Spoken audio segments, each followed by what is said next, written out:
Welcome back into another episode of the Spaceman 2.0, the Christos Kabbalah Show, here to help you grow in the knowledge and wisdom of truth, and the truth will set you free.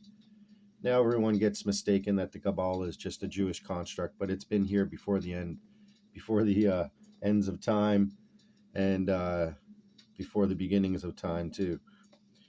And the tree of life seems to be a kind of a complex pattern, but it pervades and illustrates the entire aspects of all of creation. And not only that, including every aspect of your body, your mind, your soul, and the spiritual ways that is made up within ourselves psychologically. So with that being said, let's just clarify what the tree of life can represent. Now, the scientists say we only use, this is the secret to your subconscious mind. Okay, you have a conscious mind, subconscious mind, and even a superconscious mind. We won't talk about that right now. The conscious mind is that mind which makes decisions, is able to discern, judge, have an opinion, say this or that. It's mostly used by the ego of yourself to make sure you stay safe and survive.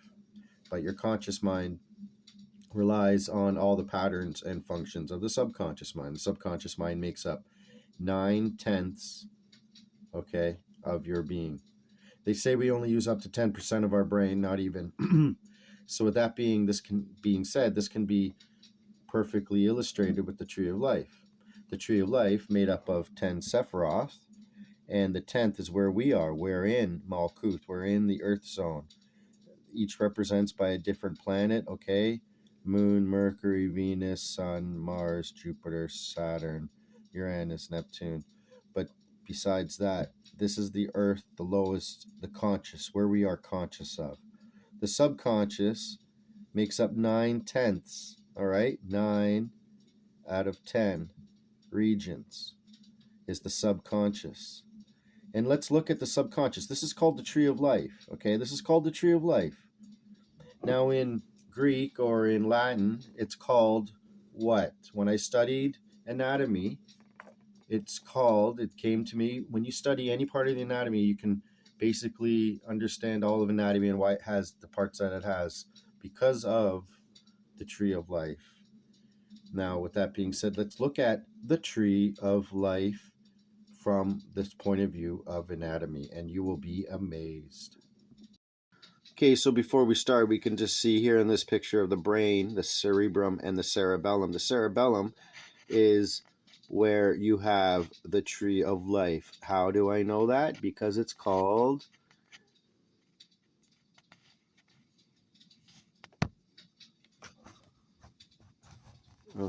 arbor vitae. The arbor vitae. Arbor is tree and vitae is life. And look at the brain stem when you cut it in half. What does that look like? What does all this look like? A tree. Let's bring it apart some more. Look at that. Down there. Looks like a tree. This is the subconscious mind. And this is where 9/10 of everything is going on inside all the processes of your body. All right? Arbor vitae. So if you don't believe me, you have a tree of life within your own brain. Okay, this is the midsection, the mid-sagittal section of the brain stem. The arbor vitae. Look what it looks like. A tree. Okay, this is called the tree of life. It's within your being. Here's your pineal gland, which is considered the third eye. And it looks up. And within people who meditate, it's the size of a grape. Within Vietnam vets, because they were given fluoride tablets, it shriveled up into a pea-sized shape or a shriveled up raisin. And this is your connection, I believe, with your conscience, with God.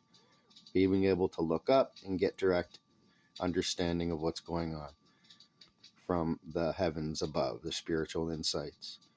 So your arbor vitae is within you. So now, having said that, does it make more sense how 9/10 of your being is in the tree of life, or your subconscious mind? Because your subconscious is in the cerebellum area. And the scientists have found that out and proved that. So everything that's programmed into your being is in the subconscious. It's in the spiritual realms. Okay, you have the astral realms, the mental realms, and the spiritual realms. It can be broken up into 7 different layers: 1, 2, 3, 4, 5, 6, 7. And there's different levels of the bodies and stuff. You get Omram Mikhail Evanhoff. All of his series of books depicts all of this information with wonderful understandings and illustrations, and gets into more understandings of the body and the 7 levels: the Buddhic body, the Sattvic, the Atmic body, and there's different levels. But by any other, it's just semantics, it's just words. You just have to understand you have 7 levels to your being, just like the 7 rainbow colors. We're able to see that, not the infrared spectrum and the ultraviolet and the gamma rays, but we can see pretty much only the 7 rays. So we're not able to see the others, which doesn't mean they don't exist. So that proves that this other realm does exist. Even though you don't see it, it's still there.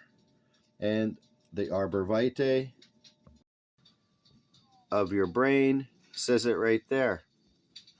Okay, so you have a tree of life, the arbor vitae, I don't know how to say it in Latin, within yourself.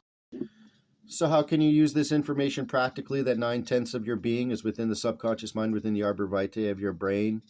Okay, that means that you should be focused on what you're thinking and what you're saying to yourself, what you're programming your subconscious mind with, which means that your affirmations should be positive, and you should be paying attention, okay, with the word watch. Watch, WATCH. Watch your words, your actions, your thoughts, your character, and your heart.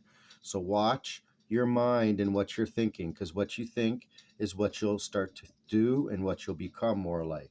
So watch your thoughts and program your thoughts by thinking positive affirmations at night. Say it to yourself first when you get up in the morning. Say positive affirmations. I am this or that. I am this or that. We already went into the tree of life and how you can use it practically. There's the one affirmation you can actually say, which comes off of these 4 letters right here: Aleph, okay, Hey, Vav, Hey, and Yod. Sorry, these 4. 1, 2, 3, 4. Ahaya and Ahava and Jaja, and that's it. Oh yeah, Yod, Hey, Vav, Hey. So the only affirmation you truly need, I'm just going to beat around the bush to the right to the point, is I am God and my will is love. Okay, these 4 letters, all right, Aleph, Hey, Yod, and there's a vowel. So you only have 4 letters, which again up here is 1, 2, 3, and 4. So with these 4 paths, you get the whole meaning of the tree of life.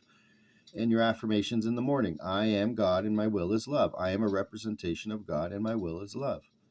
It's pretty simple, but it's pretty deep at the same time. In order to work on that, you got to purify yourself. So how can you purify yourself? How can we figure out a way to use this tree of life practically in order to become more as a representation of God? Because I know I blunder every day. How can we purify ourselves? How can we make ourselves more pure? Well, behind this, I show you a fire, but the holy flame,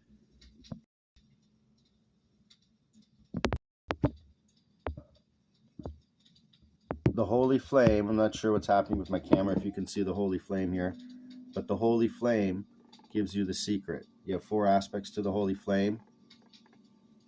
You have the wax, the burning wick and wax, the black light, the white light, and the all-encompassing light. The all-encompassing light is the 4 letters of the Hebrew, or of the Word of God, Yod. The white light is Hey. The black light, blue-black light, is Vav. And the last wax and wick is the last Hey. So this is the image of God, and you're made in the image of God, therefore you're made in the image of a holy flame. So with that being said, how can you use the holy flame if within yourself is devouring holy flame of the wax, which is whenever you feel any one of those impurities well up. So again, I'm not sure what you're seeing because my camera is acting up, but above here I have the cube of space. The cube of space has 22 aspects. You have the 12 edges of the cube. You have the 6 faces of a cube. You have the 3 planes of the cube. And you have the 1 center. And the 12 plus the 6 plus the 3 and the 1 is 22. All right. The 12 edges and actually the faces represent the still magnetic mirrors of space, which we'll get into that in a later date with Walter Russell's material. This man right here, the man who tapped the secrets of the universe. And he gets into the true physics of the universe and how it really goes together. Now with the cube of space, you can wrap around you is a cube. We live in a house, we live in a square space, so to speak.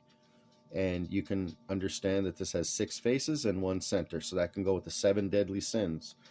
So whenever you're feeling any one of those well up inside of you, you can try with your understanding of the flame, the holy flame, which is within you in the name of God, that it will devour the wax and become white light. So if you surrender that which you do not understand even to your holy flame, it will become white light of understanding and wisdom eventually. First the knowledge and then the wisdom. So if anything like anger comes up, try to use the opposite, which is patience. If anything like pride comes up, try to use the opposite, which is humility. With envy, abnegation. With greed, sobriety. With lechery, purity. That's why we need a license. Everything's illegal according to the Queen. She says you need a license to do everything. But that's another lesson on legalism versus lawfulism. Lechery, you use purity. Avarice, generosity. Sloth, the opposite is actually joy.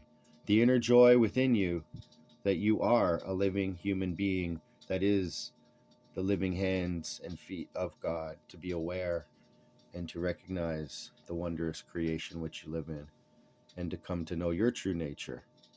As you know your center, you shall know your true self. So be still and know.